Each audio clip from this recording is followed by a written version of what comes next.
We believe Carolina basketball. Graham Bunn, former D1 point guard.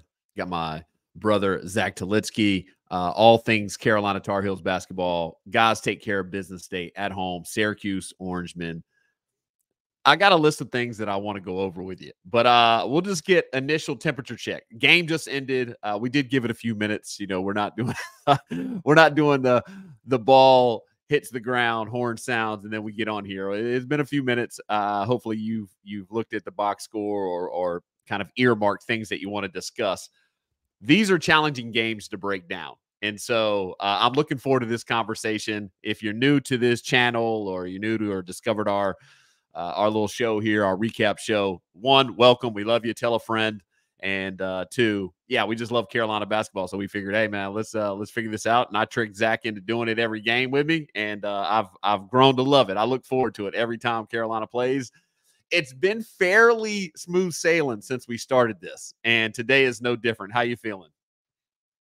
Feel good. Great way to start a Saturday again. Yep.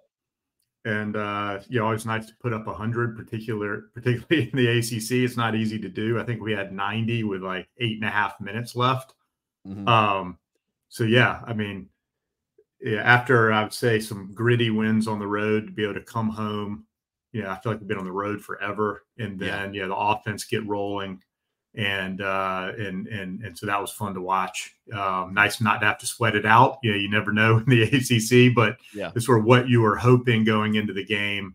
If we're truly a top 10 team and they're truly mid 70s type of team, that's what you like to see at home. And we did what we were supposed to do.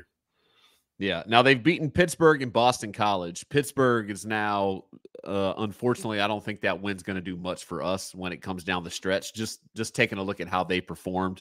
So Syracuse isn't the juggernaut that it has been at times in college basketball. So these types of games for me are difficult to, if you want to put a grade on them, if you want to break it down. I do believe there's a wonderful thing about just taking care of business and putting teams away that you need to put away and not making things harder than they need to be. I thought we did that in spades today. Yeah, I agree. I mean, it's playing to your level as opposed to playing to the level of the competition. And what I was not that I was that worried going into the game, but if I was worried about anything, it would be just a lack of concentration, right? Like that they were focused on all three of those road wins. You sort of coming home playing a middle of the pack Syracuse team. Do they get up for it? Do they come out and execute and play hard? Do they have the same level of defensive intensity they've had over the past couple of weeks? And they did all those things. So it's, you'd have to nitpick, I think, to come up with things that you aren't happy about. Yeah. We'll get into that. And again, of the two of us, I'm the nitpicker. I like diving into things and you reel me back in, which is why I enjoy talking to you.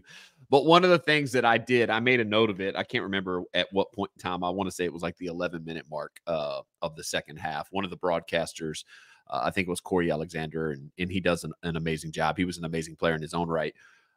He said something that I've been harping on for weeks, and we'll get into that. But I did make a note. This is the first time in 3 years of watching this team. And, RJ's a senior now, and I know there's different pieces, but the Carolina team, this is the first time in 3 years that I watched a game and I felt like, all right, they're out there. Of course, they're competing against Syracuse, but I felt like they were out there to win a championship and not win that particular game. Like they didn't play down to their opponent. They came out and they were who they are. Like all right, we're here for something bigger. We're not going to allow ourselves just because we're going to win. We're going to win this game. Just because we're going to do that, we're going to do things that are out of character, or I felt like we got better today. And it's really challenging to get better when you beat somebody by 30. I know that sounds counterintuitive, but sometimes you get away with things that you're not going to get away with in tight wins. And I thought that the team did an amazing job. Hubert especially, he was coaching the whole time. Definitely some of our bench guys that need game reps and then need game coaching, like in-game adjustments. Got that today. And I thought that was really, really challenging to do, but good teams that win down the stretch, they take advantages of games like this to learn and get better. And not all teams do. Like when you're rolling, it's easy to laugh and joke around and, throw up shots because, make or miss, it doesn't really matter. We're going to win anyway. I thought they did an amazing job today. taking advantage of an opportunity to get better. Yeah, I agree. And I think, when I made notes before the game, and I'm always interested in, can we impose our will, or can they force us to play their style and play to their strengths? And, I thought that, and this has been true of this team, the scout seems good, like we seem to know what we're trying to do, and we're able to sort of address the other team's strengths, not let them dictate to us exactly how they want the game to be played, and sort of we're able to impose our will. I mean, they came to the game getting 9.9 steals a game. I think they obviously switched from a zone to man primarily for this season. And they played this sort of aggressive, like, gambling style. And so, the note I made was, can we take care of the ball and not give up a bunch of like pick six layups? And, we did that. I mean, we forced them out of what they wanted to do defensively. They had to play zone most of the game just because we were cooking them. And, we had 13 steals to their 7. So, if you take another team's strength and you're +6 on them, and they're a top 10 team in the country, that's doing something. And then on the boards, they had a 7'4" big man who's been out, which is too bad for them. But I sort of looked it up. I'm like, well, man, their leading rebounder is a 6'8", 213-pound guy. Like, Bacot should cook. And we ended up being +23 on the boards. Just because you're supposed to do it on paper doesn't mean you go do it. Exactly. Exactly. But if you go into the game, you're like, we need to pound this team inside. We beat them points in the paint. We out rebound them. And so again, did we have an advantage there? I think we did, but you still have to go execute. And it's nice to see us, when we have those types of advantages, make the other team pay. Yeah. Again, I could not agree more with anything that you just said. All of it. If you had any concerns, which again, like, it's very challenging, but this is kind of what we're doing, and we're recapping it. And again, I think more so than just a concern about the Syracuse game is a concern moving forward that stands out to you. Because I've been beating a dead horse, and finally someone chimed in and kind of jumped on the bandwagon a little bit with what I have been preaching. So I'd love to talk about any concerns you had that kind of maybe reared their head. Now, again, 30, 40, they cut away. I didn't get to see the end of the game. They cut away to the Kentucky, Texas A&M game, which I have on pause. I'm going to watch it a little later. Big shout out Rob Dillingham. I'm trying to get him to come on the show and hang out with us a little bit. There's a lot more hoops getting someone like Rob Dillingham to come on here. People you got to talk to, and no, there's no NIL money for it, but it's just we're buddies and hop on for a few minutes. But I didn't get a chance to see the end of it, but it's hard to nitpick a 30+ point win. Yeah, it's hard to nitpick. I mean, I guess if I had to, I would say, we were 1 for 8 from 3 from Harrison Ingram and Cormac. We need those guys to be able to take some of the pressure off of Mondo and RJ in tougher games. And to be able to continue to spread the floor, we need those guys to shoot well. So, that, I guess if I had to pick, one thing, that might be it. Outside of RJ Davis, what I'm trying to look at it now, because RJ, he shot it well, and he missed one of the shots that he missed. He was 4 of 6, and one of them was like the very first 3 he took the game, and it was dead back iron. It was a perfect shot. I think it was just, you're a little amped up. The game had just started. He makes that look 90% of the time. So he ends up 4 for 6. The rest of the guys, though, outside of him, I'm trying to do the math on it right now. Do you have that in front of you? Because I felt like outside of RJ, we shot 27% from 3 as a team. If you take out his 4 makes, we're 3 of 20. Right. So that's 15% if my math is right. So that's that's not good. Concerning. Yeah. But, we won. We won. You find a way to win. Flip side of that, I'm just saying, like, down the stretch. Yeah. And I've been saying, Carmack again, and all of those looks were good looks. And he looks like a good shooter. But the percentages tell you differently. It's just challenging. And now I'm just starting to get worried. Like, does that does that start to regress back to the mean? I mean, he's now at like 27, 28% from three.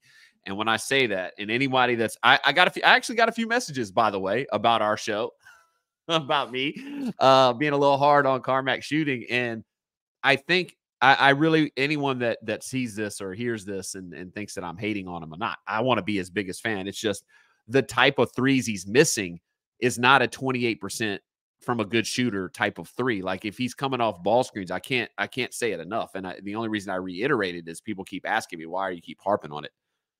It's not like he's shooting the step backs. He's getting kick out threes with his feet set. Yeah, and we're talking about it in the context of what does this team need to do to, maybe win a championship. And so, we are nitpicking a little bit. And the rest of his game, and I think we've been very complimentary of his defense. He's looking to drive the ball. He's obviously a 90% plus free throw shooter. There's a lot of things you love about his game. So it's not that it's just if we're take another step, obviously, if he becomes really dangerous, because he's getting, like you said, go ahead. He's gonna get open looks, and so if he can make half of those, we're a whole different team and even more dangerous. Yeah, the last time I looked, I think his true shooting percentage was like 52, which is great. And anyone that doesn't know it kind of calculates free throw shooting. So when you shoot 90% from the free throw line, your line at the end of the game, when it's points in comparison to field goal attempts, your true shooting percentage kind of calculates that in there. He gets a lot of help because, somebody was like, well, his true shooting percentage is this. Oh, I totally agree. I'll be the first person to say it's such a weapon to have he and RJ at the end of games to close out games from the free throw line. And he gets all the flowers for that. It's just when you see a team like UConn, you tell me if he doesn't go 0 for 6 in that game, let's say he goes 2 of 6 with those looks, which I think he's very, very capable, even 3 of 6. That's another 9 points coming down the stretch. That game's a different game. And we're going to see UConn level talent when it comes to March and hopefully April. Yeah, that's right. We're talking about games where the margin of victory is going to be very, very close. It's one possession here or there, and so that's why we're nitpicking that. But other than that, they did everything I was hoping that they would.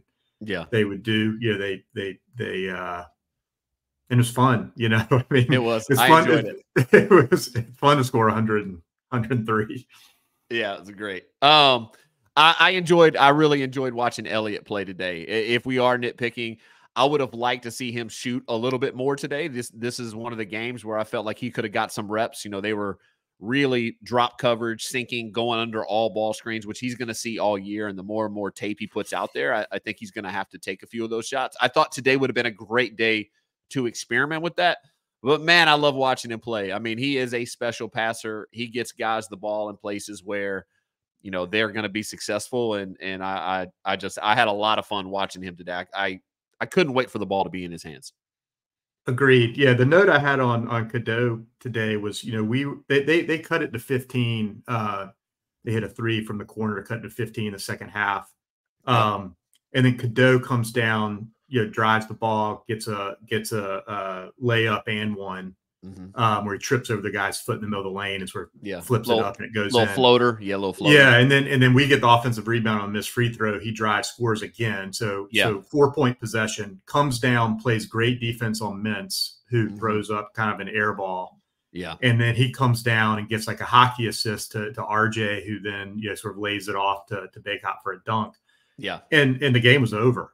And to see him like in a moment in the game when the other team, not they have like a ton of momentum, but they were like on a 9-0 run and cut it to 15. 15 is doable. Like that's doable, especially with the 3-point line. So and then in 55 seconds the game's over because his ability to get in the cracks of that zone, and then find people. I mean, it made it very difficult, I think, for them to effectively play zone against us, which is interesting because you kind of think of zone breakers as great shooters. Yeah. And he was doing it, with just attacking the seams. So, I love his game. So much fun to watch. And I just love having a guy on this team who is hunting open looks for other players. And he's great at finding RJ. He's, I think, our best entry post player, and so I just think he makes us look so much better and more fluid on offense. So yeah, I love his game. Yeah, he had 2 plays that stood out to me today. One was he found RJ in transition. RJ gets the ball with any kind of advantage. Usually RJ's getting his shots where he's creating his own. So it's like 50-50. There's a guy in front of him that's playing, all right, cool, I'm locked in. In transition, when you get an offensive player, the ball and the defense has to close out or find you or get close to you, they're at a disadvantage. So getting RJ just a little bit of an advantage as an offensive player, he delivers at a high clip. And Elliott found him. It was like, a shot fake. You have to respect his 3-point shot. The guy flies by. He does that slow step, to the side, gets his feet set, and it's a bucket. That stood out. And then there was a play. It ended up being a turnover. Paxton Wojcik didn't cut the baseline. I think he's more tendency of like, oh, cool, I'm going to flare out to the 3-point line. And Elliott, it was not a no look, but it was definitely, had it been Ingram or one of our other wings, maybe one of the starters that was going to the rim, it was just an incredible, beautiful pass that would have hit him right in the pocket just for a layup. And again, it ended up being a turnover. But as a point guard, at one point in time and watching the game from that, it's not an easy place to be in the middle when you're playing against the zone because guys move differently and you're having to worry about what your team's where they're going to be, and then you have to worry about where the zone is coming from because the zone is always moving when the ball moves. And I thought Elliott did an amazing job anytime he got the paint touch or was put in that position to attack the zone from the middle. And it goes back to middle school, when you want the ball to move and you want to get a paint touch, or you want the ball to get into the middle and make the zone contract. So I loved it. I thought it was so much fun watching today. Yeah, agreed. And that 3 guard rotation between RJ, Elliott, and Trimble is great. I love all of their games, and they're so complementary. Mm-hmm. They all obviously understand their roles at this point in the season and are playing their roles well. Trimble gave us incredible minutes again, hit a 3, which is always great. He looks comfortable shooting it too. He does. Great. Yeah, it's awesome. He does, and just his defense on Mintz, like Mintz got nothing when they were like matched up, and I think Mintz ended up with over 20, but it was sort of an inefficient 20, and I think a lot of that you have to give credit to Trimble. I think there's, I don't know how many minutes we had this lineup in there, but I think we had all 3 of them in the game together at one point, which we might see more of as the year goes along, especially against some other teams that play 3-guard lineups. I could see that working well. Yeah. Overall, you had to give the boys a grade. Obviously, I'm going to A. I wouldn't say A+, but I'm giving the boys an A. They came out, they took care of a team that they, on paper, and obviously as today in reality, needed to take care of and should take care of, and they did all that. So I'm giving them an A. Yeah, I'll go A+. I'll go A+. I mean, I think the line was 13 and we won by 30. What was it? 34, 37. So that's pretty good. 103, scoring 90 with 8 minutes left. I mean, what would we have scored if we left the starters in? So, yeah. Do you ever worry about this? Like, I had a conversation with one of my friends that's a big Duke fan, and Duke, I'm not pointing fingers, but notoriously leaves their starters in for a very long time, even in blowout. So their numbers, you get a little boost there. RJ finishes, what do you have, 22? Do you have 22 today? I pulled up Louisville's schedule because we got them next. I was going to ask you a little bit about them. But yeah, he had 22. Yeah. He had 22. And how many minutes did he play? 27. Right. So if he gets his 35 minutes in a game like that where he's getting some looks and he's 4 of 6 from 3, so he's feeling pretty good. He ends up with 26, 27 points, and that goes toward the average. I selfishly want to see him win Player of the Year, so I was hoping he'd play a little bit longer, but you don't want to risk injury. I don't know. It's my Duke friend was like, "Oh man, he's leaving some points on the board tonight." I'm like, yeah, well, hopefully he's not really stressing that. Hopefully the voters see through that. Yeah, I mean that's a super efficient 22. Super efficient. Yeah. So great. All right, moving into. I think we play Wednesday night, and I think it is, Wednesday the 17th. We play at home, Louisville. Now, that's a team that I again, college basketball, we had a crazy 48 hours, like 1, 2, 3 and 5 all lost to unranked opponents, I think, in like a 2-day span, which was crazy.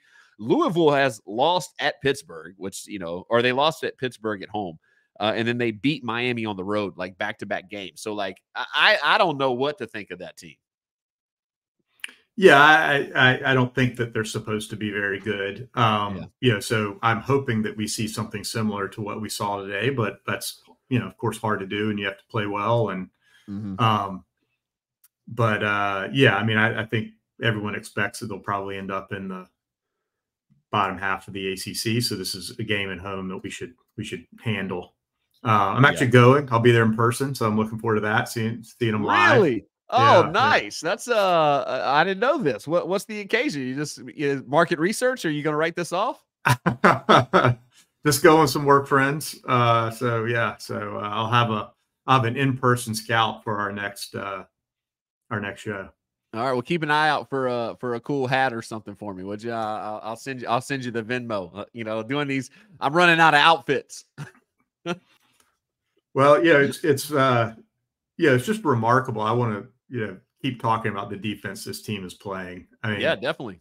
This may be the first time in my lifetime that our KenPom defensive efficiency rating this late in the season is higher than our offense. And it's not that our offense is bad, right? It's still top 15, and we put up 103 today. Yeah. But the buy-in that this team has on the defensive end and the energy and effort is just fantastic. And I don't know, probably because it's not really how the program's been built over the years. It's like hard to know if this is real and it's going to continue, or it's just a couple week stretch. But it as we keep stacking games together, I guess it's who we are. Yeah, they finished with 67, but we hold them under 60. I think fairly easily if we play our starters and our rotation players most of the game. And shout out to the coaching staff. Whatever's going on in practice, they're doing an incredible job. I would echo those sentiments. I do think defensively by the numbers. Now, some of those teams with like J.R. Reed and George Lynch, they were really good. Brian Reese, they were really good defensively. There was some Eric Montross, and shout out to Eric Montross. Obviously, I hope the guys carry his memory the entire season and his family and continue to perform. So there's been some good defensive teams, but you're right. By the numbers, this might be the best defensive team we've had in the last 30 years. Yeah, and we've always had very good defensive players. And then some stars, around them. And I feel like, especially under Roy, come tournament time when it mattered, like we always found another gear defensively. Yeah. So not trying to take anything away from those teams, but we scored so easily, with those teams that oftentimes I felt like we didn't concentrate on the defensive end, game in and game out, the way this team seems to be locking in. But yeah, and here, we held them 36% from 2 and 21% from 3. So that's really good. I don't know. I think we're up to top 25 in the country now, probably after this game in 3-point defensive percentage. I would hope so. I mean, we are like, again, I don't know if I should share, who was texting me. You obviously know who was texting me during the game. Very prominent ESPN sports analyst, Mr. Jay Williams. And apologies because I didn't ask permission to talk about this. And he reached out to me because he did the halftime in studio, and we were kind of talking about Carolina basketball. And apologies if that sounds like a name drop. It's just he's been a buddy of mine since college and has become friends from Zach through me. But he even said, man, nobody can throw it in the ocean against you guys from 3.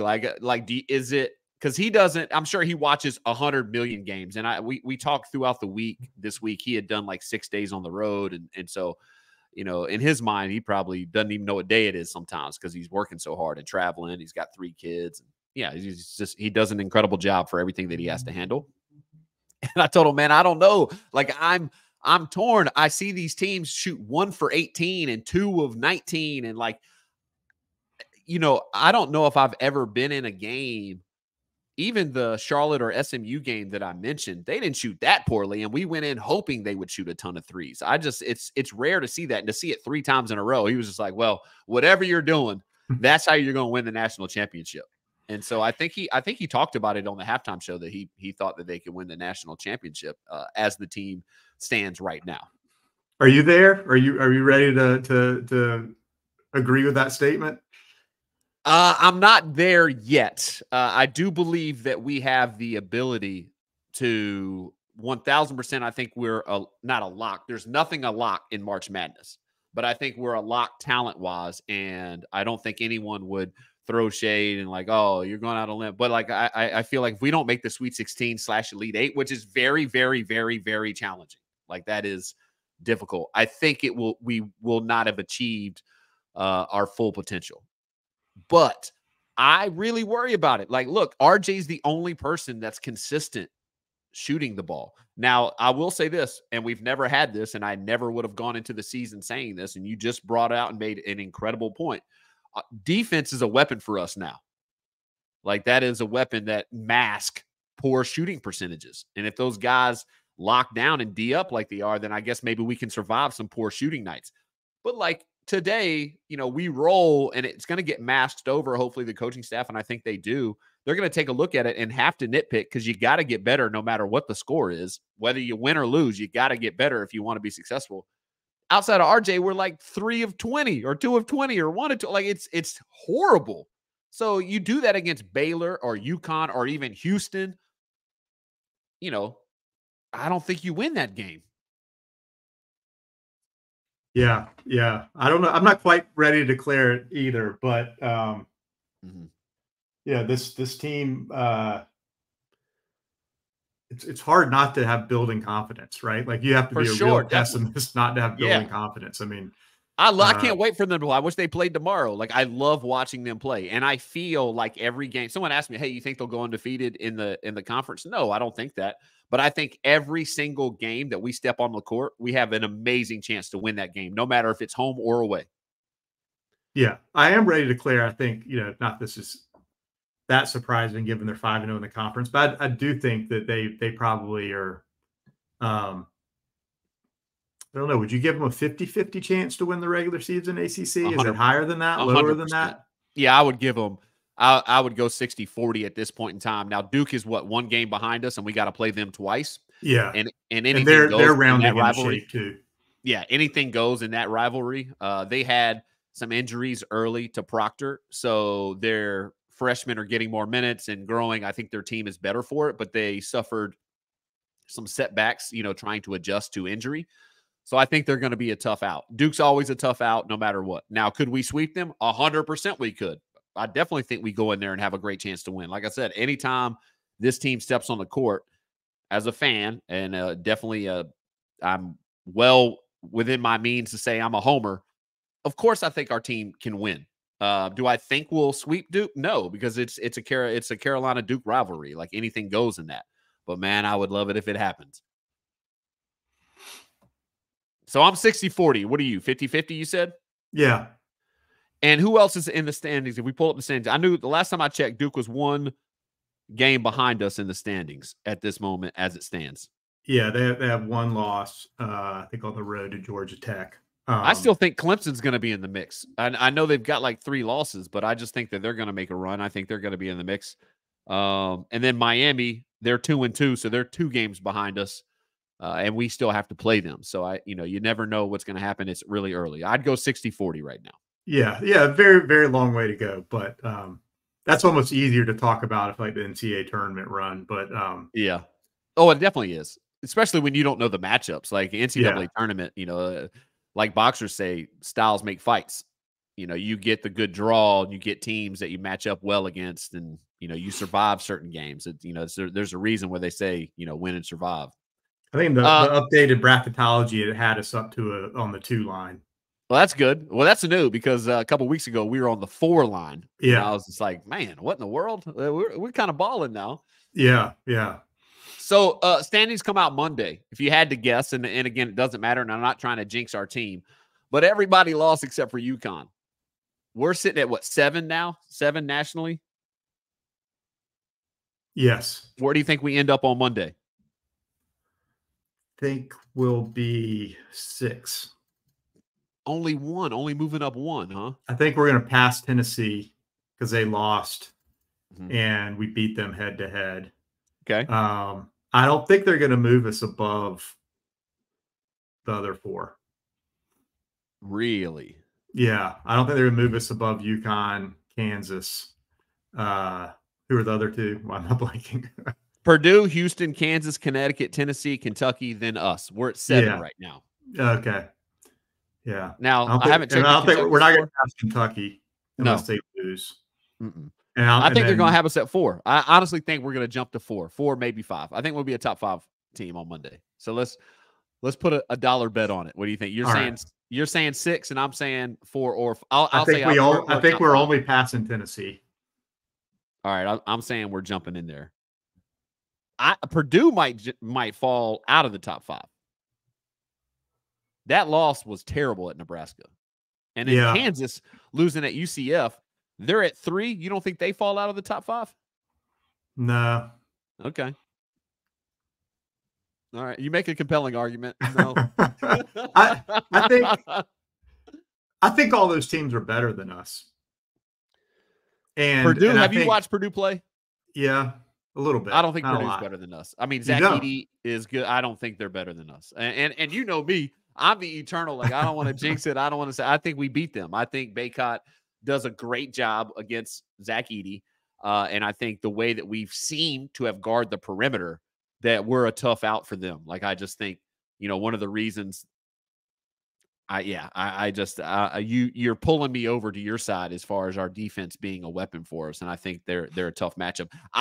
They gave that Illinois played Purdue. I watched it. They were up like 30 at one point in time, and it ended up getting really, really close down to the end. And Terrence Shannon didn't even play. Illinois should have won that game, I think. Like I don't know. I'm not a firm believer right now in Purdue being the juggernaut that some people are making them out to be. Yeah. I do think like there's so much parity in college basketball. I mean, who knows what's going to happen on any given night, particularly in the road and conference play. Yeah. But I think all of those 4 teams are really good. So the fact that we're knocking on the door is great, and maybe I'm wrong. Maybe we're up there, but I think they're only going to bump us. I mean, it doesn't matter now. I just thought it was interesting, and I wanted to hear what you had to say. All right. Well, we got Louisville on Wednesday, so hopefully we'll figure out the next show. Until then, enjoy your weekend. Go Heels, baby. Go Heels.